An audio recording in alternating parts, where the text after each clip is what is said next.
Hi guys, ඉතින් කොහොමද සාදරයෙන් පිළිගන්නවා අලුත් වීඩියෝ එකකට. ඉතින් මේක මම කලින් කරපු volume imbalance කියන වීඩියෝ එකේ තවත් මාකට් එක්සැම්පල් එකක් තමයි ඔයගොල්ලන්ට පෙන්නන්නේ. ඉතින් අපි දැක්කා මේ සතියේ මාකට් එක ඕපන් වුණේ ලොකු ગેප් එකක් එක්ක British pound නැත්නම් ඔයගොල්ලෝ ට්‍රේඩ් කරන මේ GBP USD කියන කරන්සි එක. ඉතින් මේ මාකට් ગેප් එකත් එක්ක ඕපන් වෙලා හොඳ bullish candle එකක් අපිට පේනවා මාකට් එකේ. උඩට ගිහිල්ලා තියෙනවා. ඉතින් අපි මේකෙදි බලන්නේ කොහොමද මේකේ රීටෙස්ට් එක අල්ලගන්නේ සහ මේ කැන්ඩල් එකේ මොකක්ද වෙලා තියෙන්නේ කියලා තමයි අපි බලන්න ඕනේ මේ ඉන්බැලන්ස් බලනකොට.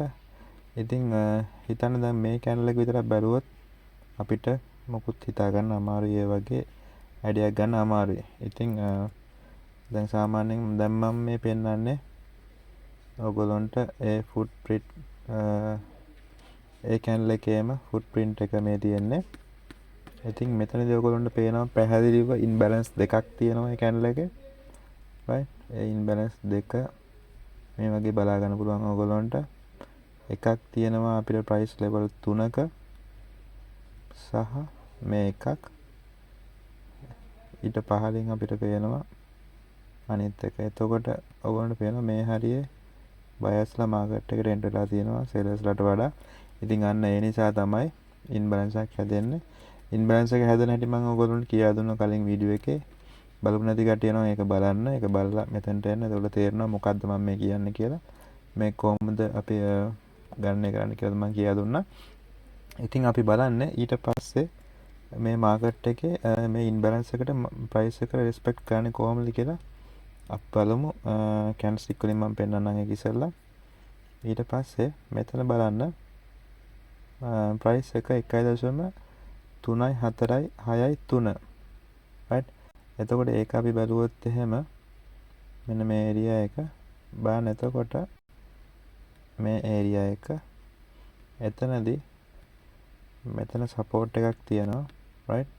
ඒ වගේම මෙතන දැන් රීටෙස්ට් එකක් ඇවිල්ලා තියෙනවා මේ ප්‍රයිස් එකේදී. හරිද? අපි එතකොට බලමු මේක කොහොමද ෆුට් ප්‍රින්ට් එකකින් අපිට පේන්නේ කියලා.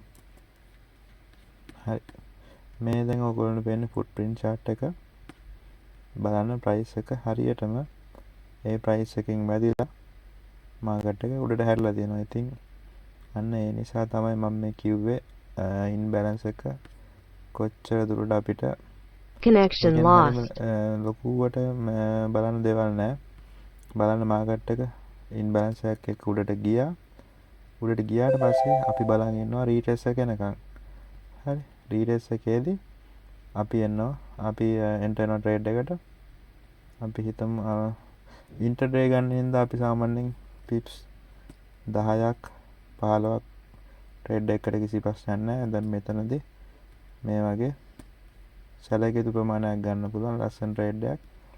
ඉතින් මෙන්න මේ විදිහට තමයි වොලියුම් ඉන්බැලන්ස් අපි මාකට් එකේදී හරිම ලේසියෙන් හොයාගන්නේ. අපිට කරන්න තියෙන්නේ මාකට් එක ගියා. හැබැයි අපිට වොලියුම් ඉන්බැලන්ස් එකක් තියෙනවා නම් රීටෙස්ට් එකේදී අපි ලස්සන ට්‍රේඩ් එකක් අපිට ගන්න පුළුවන්. ඉතින් මෙන්න මේ විදිහට තමයි සාර්ථක විදිහට අපි මාකට් එකේ වොලියුම් ඉන්බැලන්ස් වලින් ඔපචුනිටි එකක් හොයාගෙන මාකට් එකට එන්ටර් වෙලා ප්‍රොෆිට් එක අපි බුක් කරගන්න. right. ඉතින් වීඩියෝ එක බලවට thank you. subscribe කරලා නැත්නම් දැන්ම subscribe කරන්න. යාළුවන්ටත් share කරන්න, like එකක් දාන්න, comment එකක් දාන්න.